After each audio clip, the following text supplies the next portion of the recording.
कुछ लोग पूरी जिंदगी लगे रहते हैं कमाने के लिए पैसा, वही सर्वोपरि होता है उनकी जिंदगी में। उन्हें लगता है कि बहुत ज्यादा धन कमाने के बाद वह आराम से सुखी होकर अपना जीवन जिएंगे, लेकिन वही धन संपदा उनके परिवार में उनके बच्चों की लड़ाई का कारण बन जाती है। और वही दूसरी तरफ कुछ लोग अपना सब कुछ छोड़कर, अपना घर परिवार, अपनी धन संपदा सब कुछ पीछे छोड़कर संन्यास ले लेते हैं। उन्हें लगता है कि संसार को त्याग कर वह असल मुक्ति का रास्ता अपना सकते हैं, जीवन का असली सुख अनुभव कर सकते हैं। दोनों ही आदमी अपने अपने स्तर पर सुखी होने के लिए नाना प्रकार के प्रयास करते रहते हैं। एक धन संपदा इकट्ठा करता रहता है और दूसरा धन संपदा त्यागता रहता है। लेकिन सवाल यह है कि असली सुखी आदमी कौन है? वह जिसने धन संपदा इकट्ठा किया, फिर वह जिसने धन संपदा त्याग दी। और अगर इन दोनों में से कोई नहीं, तो फिर किस प्रकार का इंसान हमेशा सुखी रह सकता है? आज की जो बौद्ध कहानी मैं आपको सुनाने वाली हूँ, उसमें आपको ऐसे तरीके पता चलेंगे जो एक आदमी को असली सुख का अनुभव करा सकते हैं।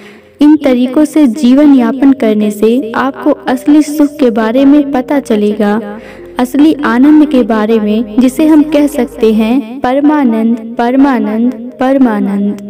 इससे पहले कि आप इस कहानी में खो जाएं, इस चैनल को सब्सक्राइब जरूर कर लें। तो चलिए कहानी शुरू करते हैं। जब किसी के घर में बैरागी मन का बच्चा पैदा हो जाए तो घर वालों को बहुत चिंता हो जाती है। घर वाले सोचते हैं कि यह संसार में कैसे जिंदा रहेगा, कैसे धन कमाएगा, कैसे अपना पालन पोषण करेगा, क्योंकि बैरागी मन का बच्चा अक्सर संसार से विरक्त ही रहता है। बैरागी का मतलब ही अपनी मस्ती में खो जाना होता है। उसका इस संसार से कुछ लेना देना नहीं रह जाता। ऐसा ही बच्चा रामचंद्र का था। रामचंद्र एक गांव में रहा करते थे। रामचंद्र का गांव पेरुमन के पास था। उन्होंने अपने जीवन में बहुत धन संपदा कमाई। वह वहां के प्रतिष्ठित सेठ हुआ करते थे। लेकिन जब उनका पुत्र हुआ तो ज्योतिषियों ने बताया कि यह बच्चा आगे चलकर बैरागी हो जाएगा। यह सब धन संपदा त्याग देगा और यह धन संपदा यूं ही दान में चली जाएगी। यह सुनकर रामचंद्र बहुत चिंतित हो गया। जो धन संपदा उसने इतनी मेहनत से इकट्ठी की थी, वह यूं ही दान में चली जाएगी। उसका बेटा बैरागी हो जाएगा। आखिर यह धन संपदा मैंने किसके लिए इकट्ठी की है? इसका भोग कौन करेगा? लेकिन जैसे तैसे रामचंद्र ने ज्योतिषियों से कुछ तरीके पूछ लिए। अपने बच्चे को कैसे बैरागी बनने से रोका जा सकता है। ज्योतिषियों ने भी उन्हें कुछ तरीके बताए जिसके द्वारा वह श्याम को, यानी उनका बेटा, उसको बैरागी बनने से रोक सके। धीरे धीरे समय बीत रहा और दुनिया अपने चलन से चलती रही। श्याम धीरे धीरे बड़ा होने लगा और उसके पिताजी यानी कि रामचंद्र फिर से धन संपदा और ज्यादा बनाने में जुट गए। श्याम के पिता ने श्याम के लिए किसी भी चीज की कोई कमी नहीं छोड़ी थी। हर इच्छा उसकी पूरी होती थी। वह उसको सुखी रखना चाहते थे।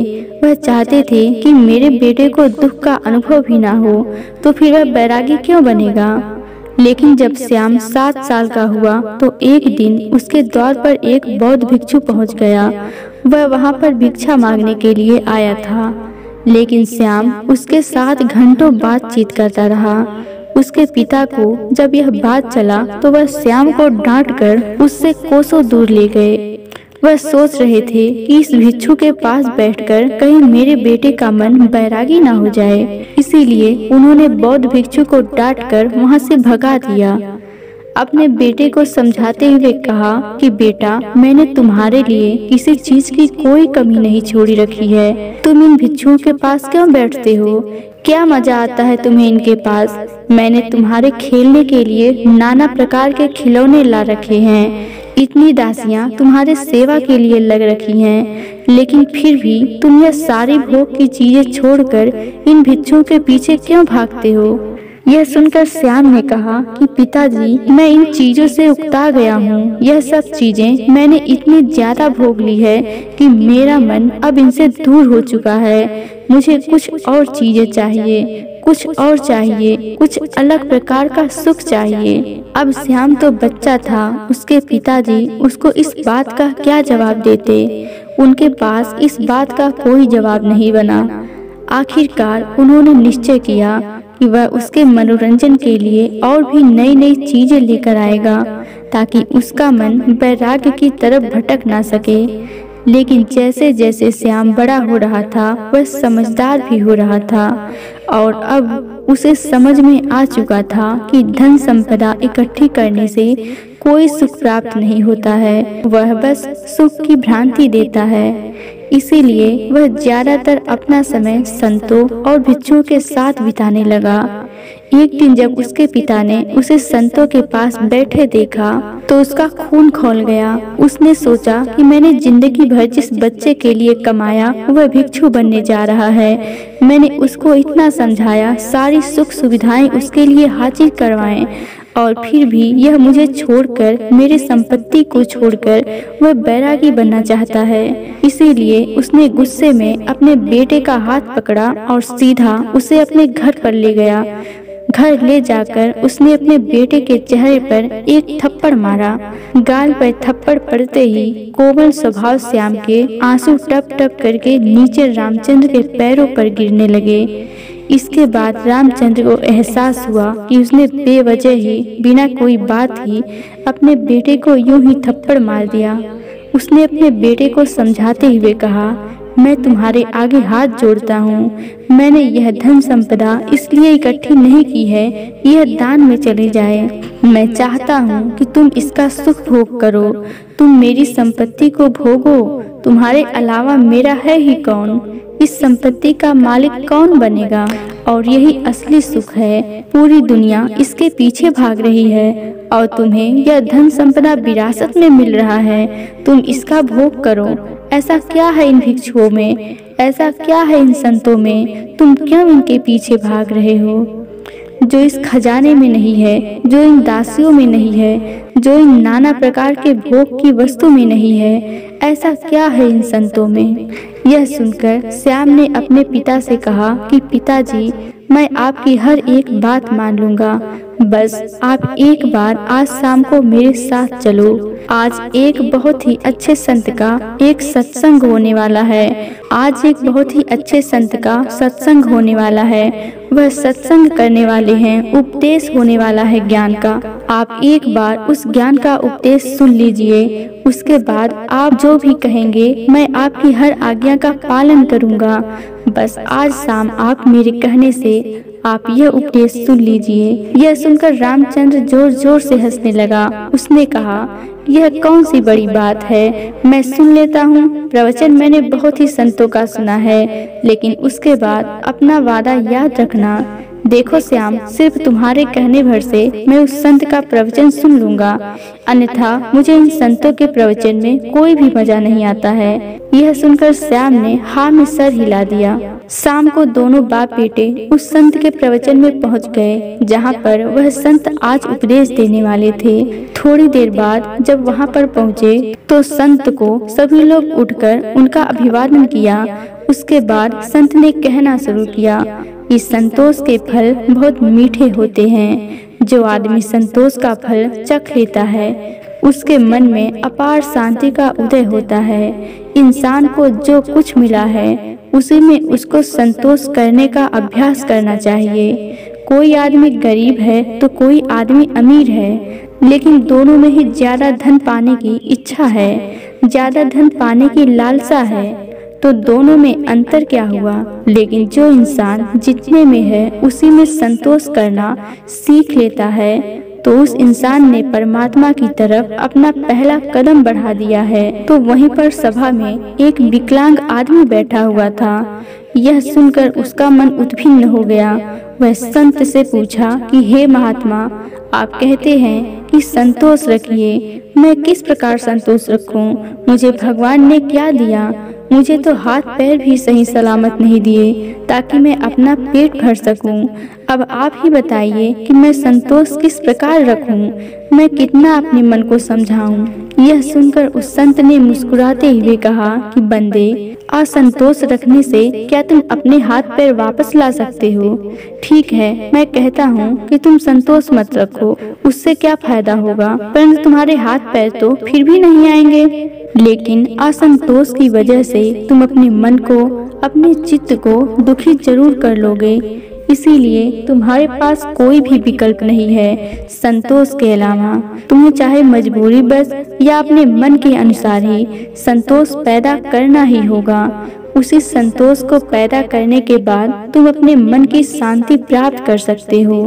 याद रखना, जीवन का परम लक्ष्य एकमात्र होता है और वो होता है अपने मन की एकाग्रता। चाहे हम माया के सागर में पड़कर यह भूल जाएं कि जीवन का परम लक्ष्य क्या होता है, हमें भूल जाते हैं। हम नए नए लक्ष्य बना लेते हैं जीवन में, यह प्राप्त करना है, वह प्राप्त करना है, जीवन में अमीर बनना है, प्रतिष्ठित बनना है, और यही लक्ष्य हम सर्वोच्च लक्ष्य बना लेते हैं। लेकिन यह सब माया का एक सागर है। लेकिन जिस दिन तुम माया के सागर को पार करके दूसरे किनारे पर पहुंच जाओगे, उस दिन तुम्हें एहसास होगा कि जीवन का परम लक्ष्य एक ही होना चाहिए, और वह है मन की शांति, मन की एकाग्रता, मन की एकाग्रता। और जब तुम अपने मन के एकांत को पहचान लेते हो, उसे अनुभव कर लेते हो, उसके आनंद को चख लेते हो, तो फिर व्यर्थ के लक्ष्य, व्यर्थ की चिंताएं, सब कुछ पीछे छूट जाता है और बच जाती है एक चीज, और वह है मन का एकांत। इसके बाद उस संत ने उस विकलांग आदमी से पूछा कि चलो तुम बताओ, अगर तुम्हारे हाथ पैर होते तो तुम क्या करते? क्या तुम उस वक्त खुश रहते? जरा सोचो, अगर आज तुम्हारे हाथ पैर आ जाएंगे तो तुम अपने जीवन में नए लक्ष्य स्थापित कर लोगे कि मुझे यह बनना है, मुझे यह चाहिए, मुझे वह चाहिए, और उसके बाद नहीं मिलेंगे तो फिर से मन में असंतोष पैदा होगा। असंतोष का हमारे शरीर से कुछ लेना देना नहीं है, उसकी उत्पत्ति तो मन से होती है, चीजों का भराव तो मन से होता है। अक्सर मैंने विकलांग लोगों को हंसते हुए देखा है और हत्थे कट्टे तंदुरुस्त लोगों को रोते हुए देखा है। तो संतोष और शांति का आपके शरीर से कोई लेना देना नहीं है। अपने मन को परिपक्व कीजिए, अपने मन को समझाइए, विवेक पैदा कीजिए कि माया के सागर को पार करके मन की शांति तक कैसे पहुंचना है। और माया को समझने के लिए हमें कोई बैरागी नहीं बनना है। बैरागी तो छोड़ना होता है, छोड़कर भाग जाना होता है। हमें पहले माया को संसार में रहकर समझना होगा, और जब हम माया को समझ जाएंगे तो उसके बाद हम सुखी मन से, तृप्त मन से संन्यास या वैराग्य धारण कर सकते हैं। माया में जकड़ा हुआ आदमी सुख संपत्ति को ही असली सुख समझता है। संपत्ति, धन, प्रतिष्ठा, यही उसके लिए सर्वोच्च होते हैं। लेकिन अगर वह अपना विवेक माया से कभी ऊपर उठा पाया तो जरूर यह एहसास कर पाएगा, असली सुख और असली आनंद का संपदा से कोई लेना देना नहीं है। वो तो निरंतर है, वह परमानंद तो किसी जीवन से जुड़ा हुआ नहीं है। वह तो सिर्फ परमात्मा के लिए है, वह शाश्वत सत्ता के लिए है जो उसको माया से बाहर उतार रही है। प्रभु का स्मरण या कहें कि ध्यान, यह दोनों चीजें आपको माया से ऊपर उठाकर एक नया नजरिया प्रदान करती है, और वही नजरिया परमानंद का होता है। ध्यान और प्रभु के स्मरण के अलावा अगर हम प्रेम का रास्ता चुनते हैं, दिव्य प्रेम का, तो भी हम उससे परमानंद को हासिल कर सकते हैं। और वह प्रेम का रास्ता ध्यान के रास्ते से कहीं आसान है। इसीलिए दिव्य प्रेम का प्रयास कीजिए, और वह प्रेम जो किसी चीज से जुड़ा हुआ नहीं है, जो स्वतंत्र है, जो आजाद है, जो सभी प्राणी मात्र के लिए है। तीन रास्ते जो माया से ऊपर उठाकर परमानंद की स्थिति प्रदान करते हैं, ध्यान, प्रेम और प्रभु का स्मरण। आप कोई भी रास्ता बना सकते हैं, सभी रास्ते एक ही मंजिल पर पहुंचते हैं। आज की युवा पीढ़ी अक्सर अपना समय गीत सुनने में लगा देते हैं। फिल्मी गीत, सिनेमा इत्यादि में अपना समय बिताते हैं। लेकिन हमारे पूर्वज हुआ करते थे जो सुबह और संध्या दोनों वक्त आरती और भजन किया करते थे, ढोल बजाते थे, कुछ लोग गाते थे और साथ मिलकर भजन कीर्तन किया करते थे। एक सत्संग होता था। लेकिन आज की युवा पीढ़ी इन सब चीजों को पीछे छोड़ चुकी है। भजन, आरती, कीर्तन, सत्संग इत्यादि करने से क्या होता है? आप उन लोगों को अंधविश्वासी कहते हैं। क्या आपको इसके पीछे का विज्ञान पता है कि भजन कीर्तन करने से मन के कौन से द्वार खुलते हैं? चलिए मैं आपको बताती हूँ। जब भी हम कोई भजन कीर्तन करते हैं, उसमें शामिल होते हैं, तो उसमें हमारा चित्त शामिल हो जाता है। कोई आदमी बजा रहा होता है तो कोई गा रहा होता है, कोई ताली बजा रहा होता है और इन भजन और कीर्तन के साथ अपनी जिंदगी के अतीत की चिंताएं पीछे ही छोड़ देता है और उसी भजन में उसका मन लग जाता है और वह मन भूल जाता है, वह मन पवित्र हो जाता है। जैसे किसी ने हमारे मन को साफ पानी में धोकर बाहर निकाल लिया। ऐसे ही क्षण होते हैं ध्यान के और वही क्षण भजन कीर्तन और सत्संग में मिलते हैं। इसीलिए आज के बाद कभी भी यह मत सोचना कि भजन कीर्तन और सत्संग सब व्यर्थ होता है। वह व्यर्थ नहीं होता, व्यर्थ होती है हमारी सोच। इसीलिए युवा पीढ़ी से मेरी गुजारिश है कि भजन कीर्तन और सत्संग या ध्यान, प्रेम इत्यादि में अपना समय बिताएं, इनके बारे में समझें ताकि आप अपने मन के परमानंद के द्वार को खोल सकें, एक अद्भुत आनंद अनुभव कर सकें। प्रातः काल उसमें मेरा कोई फायदा नहीं है, ना ही मेरा कोई नुकसान एकत्र हो गए। मैं तो बस गौतम चाहती हूँ जो स्वाद देना आरंभ कर दिया, जो स्वाद मैंने चखा आज मैं अच्छा लगा। ऐसे व्यक्ति की कथा लोग भी चख सके, जिसके पास भी उसका छोटे हुए खा सके, वह दुखी था। ये भजन कीर्तन सत्संग वगैरह आप अपने घर पर भी किसी नगर में एक सेठ दोस्तों के साथ उसके पास लाखों की संपत्ति, जो समय बहुत बड़ी लड़ाने में लगे रहते हैं, वही समय आप फिर भी सेठ के मन को सीखने में लगा सकते हैं। एक दिन ढोल बजाना सीख उसे बताया कि यहाँ पास भजन ज्ञान करके एक साथ गाना सीख सकते हैं। लोगों को ऐसे आप प्रदान कर देता है कि उससे मन आपके मन में मिल जाएंगे। एक सेठ उस साधु के पास गया और उसे प्रणाम करके एक निवेदन का उदय होगा, महाराज परमानंद का द्वार मिलेगा, पर आखिर में मेरा बहुत आसान रहता है और गरीब दोनों में कोई भेद नहीं है कि मेरी अशांति दूर हो जाए। के सागर को पार करके साधु परमानंद की अनुभूति नहीं लेता है या और कुछ, और जिस आदमी ने परमानंद की अनुभूति ले ली और ना तो वह हमेशा के लिए शांत और ना ही वह अमीर, लेकिन वह सम्राट बन जाता है, क्योंकि बल्कि अगले वह चीज अनुभव की है। धूप में जो एक अमीर और गरीब दोनों में से कोई छाया में जाकर चैन से बैठा रहा। एक मध्य गर्मी आदमी जो कि मेरी यह वीडियो देख रहे हैं, उसको बहुत गुस्सा आया और उसने किसी तरीके से खुद को परमानंद को हासिल कर सकते हैं। दूसरे दिन साधु ने बस उन्हें अपने मन को एक नई धारणा देने की जरूरत है, के मारे एक नया रास्ता दिखाने की जरूरत है। उसके बाद आप अपने व्यर्थ के लक्ष्य छोड़कर उस लक्ष्य की तरफ चलेंगे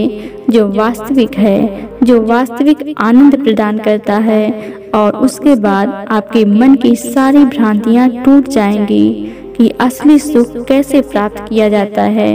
तो दोस्तों, कैसी लगी यह कहानी आपको कमेंट सेक्शन में जरूर बताना, और अच्छी लगी तो इस चैनल को सब्सक्राइब जरूर कर लेना। तो मिलते हैं अगली कहानी में, तब तक के लिए अपना ख्याल रखें।